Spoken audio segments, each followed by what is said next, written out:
नमस्कार. बजेट 2017च्या या विशेष मुलाखतीच्या भागामध्ये आपलं स्वागत. आपल्याबरोबर केंद्रीय मनुष्यबळ विकास मंत्री प्रकाश जावडेकर आहेत. प्रकाश जावडेकर, आपलं जी24 तासच्या प्रेक्षकांतर्फे स्वागत. प्रकाश जावडेकर, स्वागत जी24 तासच्या प्रेक्षकांतर्फे. प्रत्येक बजेट जी24 तास प्रत्येक बजेट काहीतरी एक महत्त्वाचं आणि बोला बोला बोला.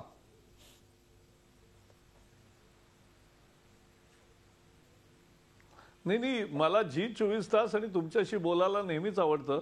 आज बरेच दिवसांनी आपण बोलतोय, त्यामुळे आणखी आनंद आहे.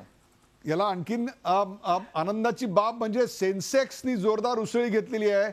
वाहन क्षेत्रातल्या अनेक कंपन्यांनी आज प्रचंड मोठ्या प्रमाणावर शेअर भाव त्यांचा वधारलेला आहे. परंतु सुरुवात अनेक प्रश्न आहेत तुमच्याशी. वेळ अत्यंत कमी आहे, किमती आहे वेळ, मला कल्पना आहे.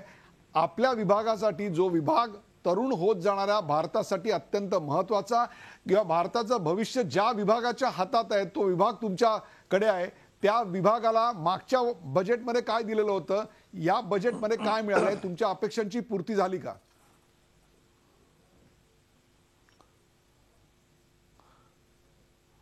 बिलकुल. गेल्या वेळेला जवळजवळ 64,000 कोटी रुपयांची तरतूद होती. यावेळेला 70,000 कोटींची तरतूद आहे आणि पुरवणी अर्थसंकल्पातही आणखी पैसे मिळतात. पैशाची कमी नाही, कारण आम्ही राज्यांना आधीच मोठं डिव्हॅल्युएशन 2 लाख कोटी रुपयांचं केलं आहे. त्यामुळे आता फंडिंग पॅटर्न 75-25च्या ऐवजी 60-40 असं झालं आहे. त्यामुळे प्रत्यक्षात बजेटमध्ये 25% वाढ आहे असं गृहीत धरा. आणि त्यामुळे सगळ्या राज्यांनाही सहभागी करून घेऊ. चांगलं काम करणाऱ्याला जास्त पैसे आणि चांगलं काम न करणाऱ्यांना थोडे कमी पैसे, असं आमचं निश्चित धोरण असेल. त्यातलं सगळ्यात महत्त्वाचं म्हणजे शिक्षणामध्ये 2 भाग नवे आलेत. पहिलं म्हणजे आम्ही एक नॅशनल टेस्टिंग इन्स्टिट्यूट तयार करतोय, कारण CBSE सध्या परीक्षा केंद्रच झालं. म्हणजे JEE परीक्षा असो त्यांनीच घ्यायची, नेट सेट सुद्धा त्यांनीच घ्यायची, बाकीच्या परीक्षा त्यांनीच घ्यायच्या, आणि नीट सुद्धा आली ती सुद्धा त्यांनीच घ्यायची. सगळ्या परीक्षा ते नीटपणे पार पडतात म्हणून सगळ्याच परीक्षा त्यांच्या कळ्यात यायला लागल्या. म्हणून आता आम्ही वेगळं करतोय, एक नवी संस्था करतो.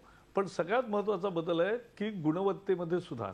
प्राथमिक शिक्षणामध्ये 10 वर्षापूर्वी कायदा झाला, पण 10 वर्षामध्ये लर्निंग आउटकम्स म्हणजे प्रत्येक वर्षी परीक्षा रद्द केली, पण परीक्षा रद्द झाली, नापास होणार नाही, परंतु त्याचं प्रत्येक वर्षी प्रगती काय झाली पाहिजे याचा मापदंड नव्हता. तो मापदंड आता आम्ही ठरवून दिला आहे. 1ली ते 8वी पर्यंत, आणि 30 मार्चला तो प्रकाशित होईल. पुढच्या वर्षीपासून तो लागू होईल. त्यामुळे हा एक पहिला मोठा बदल. त्यानंतर माध्यमिक शिक्षणासाठी आजच्या बजेटमध्ये इनोव्हेशन फंड आणि अटल टिंकर लॅब, आमच्या अटलजींच्या नावाने आम्ही लॅब आणि संशोधनाचा माहोल करतोच आहोत. सायन्स एज्युकेशनला महत्त्व आहे. उच्च शिक्षणामध्ये गुणवत्ता सुधारण्यासाठी शोध आणि ज्याला रिसर्च अँड डेव्हलपमेंट म्हणतात, रिसर्च अँड इनोव्हेशन म्हणतात, त्याच्यावरच जोर आहे. त्यामुळे हे सगळं करत असताना आणखी एक स्वयंचा आज उल्लेख केला. त्याची थोडी माहिती सांगतो की स्वयंमध्ये की anywhere learning, any time learning. आता आपल्याला एनी टाईम मनी माहिती आहे, ATM, पण एनी टाईम लर्निंग आणि एनीवेअर लर्निंग आणि एनीबडी लर्निंग असा हा नवा प्रयोग आहे. तो ऑनलाईन सुद्धा मिळणार कोर्सेस आणि TV चॅनलवरून मिळणार. आणि मला खास चांगलं वाटतं की न्यूजनी हे ठरवलं आहे की झीची एक वाहिनी आमचे कोर्सेस प्रकाशित करणार आहे. त्यामुळे या सगळ्या प्रकारात इतक्या लोकांनी सहकार्य दिलं आहे. त्यामुळे कुणालाही कुठलाही कोर्स घेता येईल. त्याला त्याचं जे टाईम टेबलमध्ये पाहायचं त्यांनी, आणि 20 आठवड्याचा कोर्स आहे, 10 आठवड्याचा कोर्स आहे, तो रोज एक लेक्चर होईल, त्याचं मटेरियल असेल, त्याचं ट्युटोरियल असेल, त्याची मध्ये परीक्षा होईल. असं एक ऑनलाईन नवं शिक्षणाचं दार खुलं झालं आहे. त्यामुळे त्याचं उद्घाटन आम्ही रीतसर आता करणार आहोत.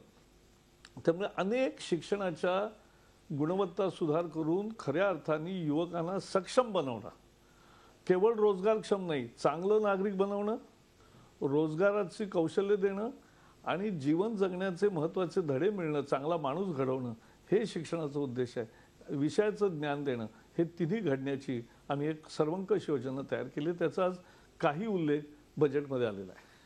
प्रकाशजी, प्रत्येक बजेटमध्ये योजना खूप आखल्या जातात, परंतु त्यांच्या अंमलबजावणीमध्ये आपल्याला अनेकदा अडचणी दिसतात, किंबहुना मागच्या बजेटमध्ये गेलेल्या प्रोव्हिजन्स आणि आत्ताची अंमलबजावणी याच्यामध्ये खूप मोठ्या प्रमाणावर तफावत आढळते. म्हणजे योजना चांगली परंतु अंमलबजावणीमुळे खोळंबली असं चित्र दिसतं. हे दूर करण्याकरता या अर्थसंकल्पामध्ये काय पावलं उचललेत आपल्या सरकारने?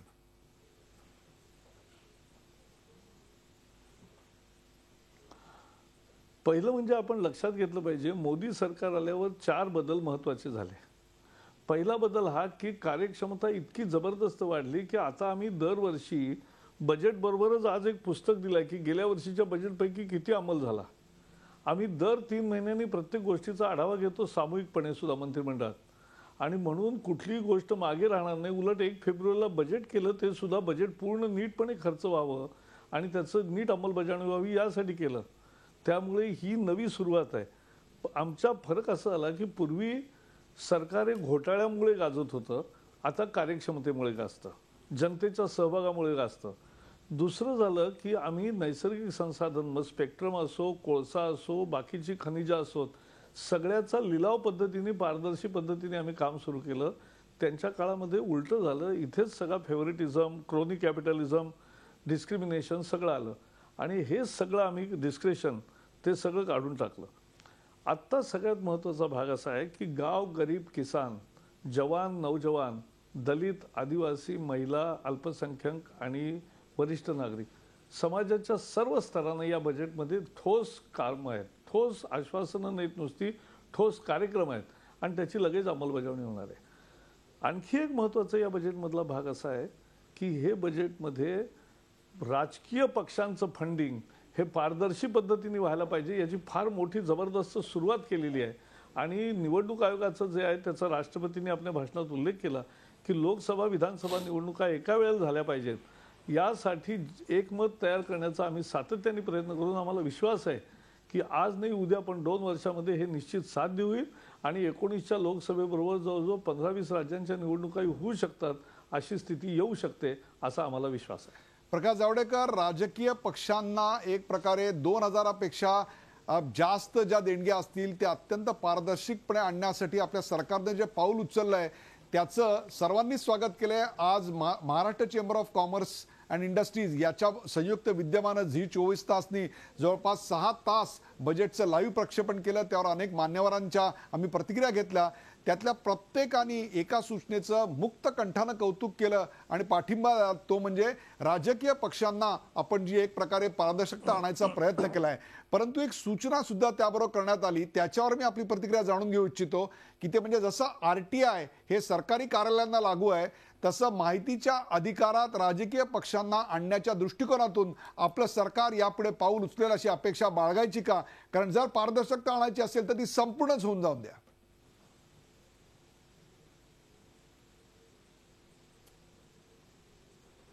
त्यातला मुद्दा एवढाच आहे की बाकीच्या बाबतीमध्ये आमचं सगळं बॅलन्स शीट हे निवडणूक आयोगाकडे जमा होतं, त्यामुळे त्याची प्रती कुणालाही मिळू शकतात, पब्लिक डोमेनमध्ये ते असतंच.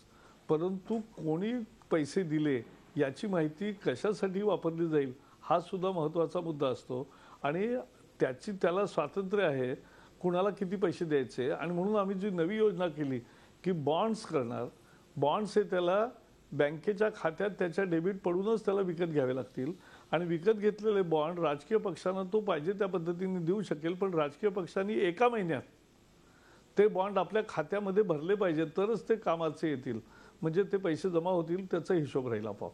आणि म्हणून ही माहिती पब्लिक डोमेनमध्ये जी जसे बँकांची किंवा सगळ्यांची बॅलन्स शीट कंपन्यांची असतात तशी पक्षांचे सुद्धा हिशोब आणि देणगीचं माहिती ही सगळी असते आणि त्याच्या आधारावर विश्लेषण करून लोक रोज नव्या नव्या बातम्या NGOs देत असतात. त्यात काही चूक नाही. उमेदवारांची सगळी माहिती मिळते, त्यांच्या संपत्तीची माहिती मिळते, लोकप्रतिनिधींच्या संपत्तीची माहिती मिळते. त्यामुळे आता खूप पारदर्शीपणा आला आहे. पण हे लक्षात ठेवलं पाहिजे की देणाऱ्याचं आपल्याकडे समाजात सगळे असतात, हौशे नवशे गवशे, आणि त्यामुळे देणाऱ्याला आपण देऊन चूक केली आणि आपल्या मागे दुसरेच लोक लागले असं होऊ नये, हाही काळजी करण्याचा निश्चित विषय आहे. एका आंतरराष्ट्रीय बाबीकडे आपलं लक्ष वेधायचं, याचा संबंध थेट युवकांशी आणि पर्यायानं आपल्या खात्याशी जोडला जाईल म्हणून मी आपल्याला लक्ष वेधू इच्छितो. ते म्हणजे डोनाल्ड ट्रम्प आल्यानंतर अमेरिकेमध्ये काही प्रचंड मोठ्या प्रमाणात निर्बंध लागू करण्यात आले आणि त्याचा फटका भारताला बसू शकतो अशा प्रकारचा आता सुतोवाच अमेरिकेशी व्यवसाय करणाऱ्या किंवा अमेरिकेत व्यवसाय करणाऱ्या विशेषतः IT उद्योग क्षेत्रातल्या मान्यवरांनी व्यक्त केलेला आहे. त्याचबरोबर एकीकडे कच्च्या तेलाची आयात आपली वाढते आहे. कच्च्या तेलाच्या किमती आंतरराष्ट्रीय मार्केटमध्ये ज्या आत्तापर्यंत खाली घसरत होत्या किंवा स्थिर होत्या त्या वाढत चालल्या आहेत. निर्यात आमची कमी झालेली आहे.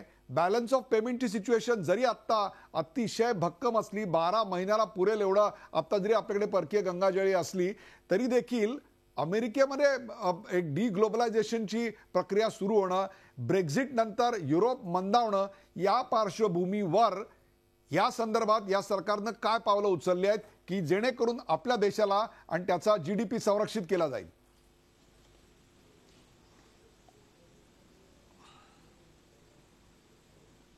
असं आहे, आपण सगळ्यात फायनान्शियल प्रुडन्स ज्याला म्हणतात, म्हणजे वित्तीय तूट, वित्तीय घाटा हा UPAच्या काळामध्ये 4.5% पुढे गेला होता. आज आपण 3.2 वर आणला आणि पुढच्या वर्षीपर्यंत 3 वर आणू.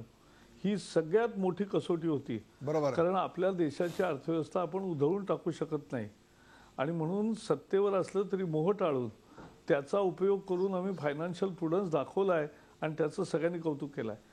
दुसरं असं आहे की सुदैवाने भारताची स्थिती अशी आहे, जगापेक्षा वेगळी आहे. कारण भारत एक स्वतःच मोठं मार्केट आहे आणि इथली गरिबी जशी दूर होते, कारण आजच्या ह्याच्यामध्ये जे गरिबांसाठी काम केलं आहे त्यामधून 1 कोटी गरीब परिवार दरवर्षी बाहेर येण्याचं किंवा जास्त प्रमाणामध्ये बाहेर येतील अशा स्वरूपाची याच्यामध्ये व्यवस्था केली आहे आणि त्यामुळे गरिबी जशी दूर होते तसं बाजारहाट वाढतो आणि बाजारहाट वाढतं तसं देशाची समृद्धी वाढत राहते. त्यामुळे विकसित देश आता 1 ते 2% वेगाने वाढत आहेत. इमर्जिंग इकॉनॉमीज ज्याला म्हणतात, विकसनशील ज्या अर्थव्यवस्था मेजर इकॉनॉमीज आहेत त्या 3 ते 4-5% वाढत आहेत. चीनचं सुद्धा 6-6.5% आलं आहे. आपणच सगळ्यात आत्ता ब्राईट स्पॉट ज्याला म्हणतात अशी स्थिती आहे आणि पुन्हा पुढच्या वर्षी आपण 7%ला गाठू आणि त्यामुळे आपलं एवढ्या विचित्र तुम्ही सांगितलेली जगाची परिस्थिती खरी आहे, पण या सगळ्या संकटांचा आढावा घेऊन आपण आपली स्थिती मजबूत राहील यासाठी जो आवश्यक फायनान्शियल प्रुडन्स दाखवायला लागतो. आपण काही व्हेनेझुएला नाही, म्हणजे महागाईचा दर आता इन्फ्लेशनचा 3.2% आहे. त्यामुळे आपण ते सगळं रोखून धरतो आणि सगळ्यांना सगळ्या पुरवठा, कुठेही टंचाई नाही, सगळ्या गोष्टी मिळत आहेत अशी आता स्थिती आहे आणि तीच आपण कायम ठेवणार. वित्तीय तूट 3.2% वर रोखण्यात आपल्या सरकारला यश आलं हे एक प्रकारे फार मोठी अचिव्हमेंट आहे, याच्यात काही वादच नाही. मागच्या वर्षी हाच आकडा 3.5% होता. जरी पार्लमेंटरी कमिटीने त्या संदर्भातलं लक्ष 3%वर केंद्रित केलं होतं तरी प्राप्त परिस्थिती पाहता 3.2% ही सुद्धा खूप मोठी अचिव्हमेंट आहे. याच्याकरता मी तुम्हाला त्याच्यात प्रशस्तीपत्रक देऊ इच्छितो की याच्यामुळं या सरकारमधल्या फॉरेन डायरेक्ट इन्व्हेस्टमेंटवर सकारात्मक परिणाम होईल का? याचं कारण आत्ता त्या फॉरेन डायरेक्ट इन्व्हेस्टमेंटमध्ये काहीसं मळब आल्यासारखं वातावरण आहे. विशेषतः 8 नोव्हेंबरच्या घोषणेनंतर भारतामधल्या FDIचा रोख थोडा कमी झाल्याचं बोललं जात आहे. त्यात काय बदल घडेल असं वाटतं आपल्याला यानंतर? नाही, 8 नोव्हेंबर नंतर FDI नाही कमी झालं. FDIचा जो थोडा वेग मंदावलाय जगभर तो अमेरिकेच्या रिझर्व्ह बँक वाढ करतायत. त्यामुळे अमेरिकेचा पैसा जो जगभर गुंतलेला आहे तो थोडा थोडा तिथून बाहेर पडून पुन्हा आपल्या देशामध्ये जातोय आणि त्यामुळे फेड रिझर्व्हचं व्याज वाढतं. व्याज हा मुद्दा आहे आणि म्हणून ते असताना सुद्धा आज आपलं प्रत्यक्ष FDI, नेट FDI गेल्या 3 वर्षामध्ये खूप वाढलं. कारण आपण ईज ऑफ डुईंग रिस्पॉन्सिबल बिझनेस हे तयार केलं आणि एक करप्शन फ्री गव्हर्नन्सचा, गुड गव्हर्नन्सचा, लवकरात लवकर परवानगी प्रोजेक्ट्सला मिळण्याचा असा जो कार्यक्रम सुरू केला त्यातून हा विश्वास वाढला आणि म्हणून पुढच्या 2-3 वर्षात अनेक विदेशी गुंतवणूक ही मार्गस्थ होणार आहे आणि त्यामुळे आपल्या देशाला फार धोका नाही त्याच्यात. पण बाकीच्या ज्या फार चांगल्या अर्थव्यवस्था नाहीत तिथून मात्र पैसे बाहेर पडून पुन्हा अमेरिकेत जाऊ शकतात. अर्थात अमेरिका शेवटी जग कधी असं सपाट नसतं, म्हणजे जग कधी सगळंच आपलं सारीपाटावर सगळं नीट मांडलेलं आहे आणि तसं चाललं आहे असं होत नाही. मध्ये मध्ये डिस्रप्शन होत असतात. आता अमेरिकेत सत्ता बदल झाल्यावर तिथे खूप चर्चा चालू आहे, पण बघूया अजून 2-4 महिन्यांनी प्रत्यक्ष अमेरिकेची गती काय आहे हे कळेल आपल्याला. प्रकाशजी, सार्वजनिक क्षेत्रांमध्ये ज्या बँका कार्यरत आहेत त्या बँकांचा परफॉर्मन्स ही आता चिंतेची बाब आहे. याचं कारण त्या बँकांमध्ये नॉन परफॉर्मिंग ॲसेट्स हे चिंतेचा विषय होते. त्या संदर्भामध्ये बजेटपूर्व जे सर्वेक्षण बाहेर आलं होतं, आर्थिक पाहणी अहवाल बाहेर आला होता, त्याच्यात देखील याबद्दल चिंता व्यक्त केलेली होती.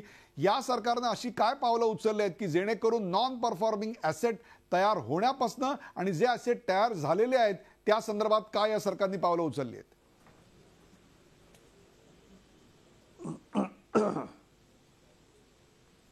एक तर बँकांच्या कार्यक्रमामध्ये, बँकांच्या निर्णय प्रक्रियेमध्ये राजकीय हस्तक्षेप होऊ द्यायचा नाही, हे आम्ही केलेला सगळ्यात मोठा बदल आहे. बरोबर आहे. तुम्ही गेल्या काळामध्ये मल्ल्याचं कर्ज हे पंतप्रधान कार्यालयातून आणि अर्थ मंत्रालयातून किती त्याचा पाठपुरावा झाला हे आपल्या समोर आलाय. अशी असंख्य उदाहरणं आहेत, ती आता लवकर समोर येतील. प्रश्न असा आहे की राजकीय हस्तक्षेप थांबवला, दुसऱ्या पद्धतीने गुणवत्तेवर निर्णय करा आणि त्याच्यासाठी जो टॅक्सेशन लॉमध्ये सुद्धा आज बदल केला आहे की त्यानं थोडं जास्त सीमा रिझर्व्हसाठी ठेवायला परवानगी दिली आहे. त्याच्यावर टॅक्स लागणार नाही, पण तुम्ही तुमचं NPAs हे कव्हर करू शकता अशा स्वरूपाची सोय केलेली आहे. शक्यतो NPA होता कामा नये, पण जसं मला वाटतं की अर्थव्यवस्था चालू लागते तसे NPA कमीच होत जातात. कारण मग सामान्य गरीब माणूस तर कर्ज थकवतच नाही, मोठ्या उद्योगांची कर्ज थकतात जेव्हा सरकारच अडकतं. अनेक धरणांचे प्रकल्प, अनेक रस्त्यांचे प्रकल्प असे पूर्वी पर्यावरण खात्याच्या परवानगीसाठी सगळे अडकून राहायचे आणि त्याच्यामुळे सगळ्या दिवाळीच्या उंबरठ्यावर आल्या कंपन्या. आम्ही ते सगळ्या परवानग्या दिल्यामुळे आता सगळीकडे कामं सुरू झाली. त्यामुळे जेव्हा मशीन चालू लागतं त्यावेळेला मग NPAs होत नाहीत. हा अनुभव आहे. लघु आणि मध्यम उद्योगासाठी यामध्ये विशेष लक्ष पुरवण्यात आलेलं आहे. त्याबद्दल सर्व महाराष्ट्रातल्या इंडस्ट्रीजनी सरकारचं कौतुक केलं, परंतु एका गोष्टीबद्दल चिंता व्यक्त केली, किंबहुना अपेक्षा पूर्ण झाली नाही त्याबद्दल खंत व्यक्त केली. त्यावर आपली प्रतिक्रिया घ्यायची आहे. ती म्हणजे आयकराच्या मर्यादेमध्ये फार मोठ्या प्रमाणावर बदल अपेक्षित होते. याचं कारण आता डिजिटल इकॉनॉमीकडे आम्ही जात असताना खूप मोठ्या प्रमाणावर पारदर्शकता येईल. जे अत्यल्प लोक फक्त टॅक्स आता भरता इन्कम टॅक्स, त्या टॅक्स बेसमध्ये खूप मोठ्या प्रमाणावर वाढ होईल. त्यामुळे इन्कम टॅक्सच्या स्लॅबमध्ये मोठ्या प्रमाणावर फेररचना होईल अशी अपेक्षा होती, परंतु या क्षणाला ती अपेक्षा पूर्ण झालेली दिसत नाही. सरकारला ही शेवटची संधी होती, कारण याचं कारण यानंतरची जी बजेट असतील प्रकाशजी, मला कल्पना आहे त्यावर येऊ घातलेल्या 2019च्या निवडणुकांची छाप असू शकते. ही संधी होती, ही संधी सरकारनं का गमावली?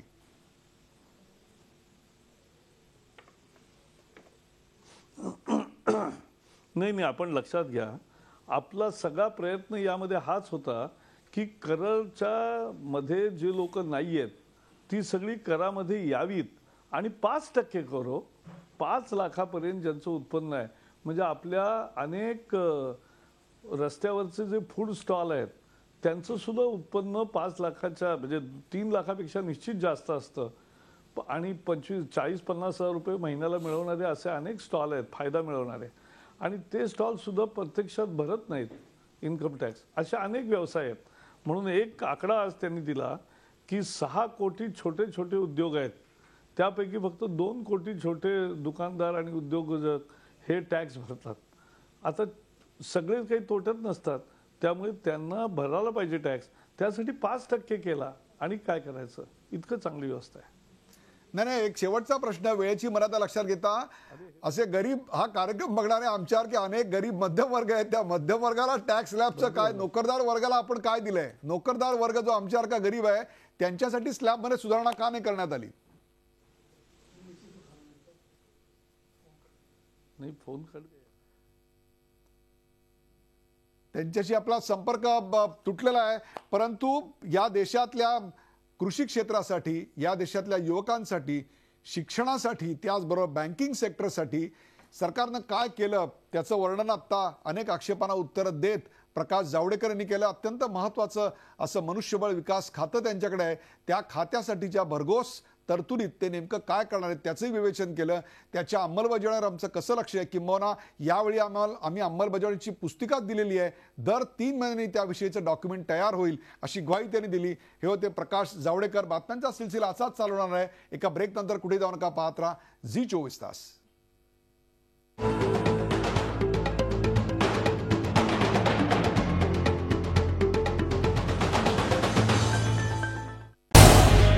झी 24 तास रहा एक पाऊल पुढे.